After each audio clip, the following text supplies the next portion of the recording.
কুরবানি যে আমরা করি, গরু ছাগল কুরবানি দেই, আমরা তো ফিলিংসই বুঝি না যে আসলে আমরা কি করতেছি, কেন করছি, কার স্মৃতিতে করছি, না করলে কি হতো।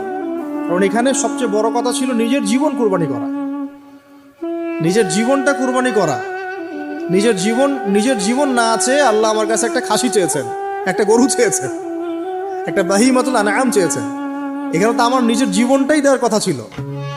ওটা না নিয়ে আল্লাহ পাক বলেছেন যে বাহিমাতুল আনআম একটা দিলেই হবে। তোমার কাছে ওটার গোশতও চাই না, চামড়াও চাই না, কিছুই চাই না, তাকওয়াটুকু চাই। তাতেই এত কথা। এটা দামই বা কত? 10-15 হাজার বা একটা গরুর 50,000, 60,000, 1 লাখ টাকা। 1 লাখ টাকাকে আপনি সন্তানের মূল্য দিয়ে হিসাব করতে পারবেন? তো এখানে মূল জিনিসটাই হচ্ছে আল্লাহ পাকের হুকুম। আল্লাহ পাকের হুকুমই সবচেয়ে বড় কথা। এখানে নেকিটা বড় কথা না, বড় কথাটা কি? আল্লাহর হুকুম। আল্লাহ পাকের হুকুমের পিছনে কি নেকি আছে এটা আমি সংখ্যা দিয়ে কাউন্ট করতে পারবো না। আল্লাহ পাক হুকুম দিয়েছেন মানে সেখানে ইনফিনিটিভ নেকি আছে। ওটা 1 লক্ষ, 2 লক্ষ, 5 লক্ষ দিয়ে হিসাব করা যাবে।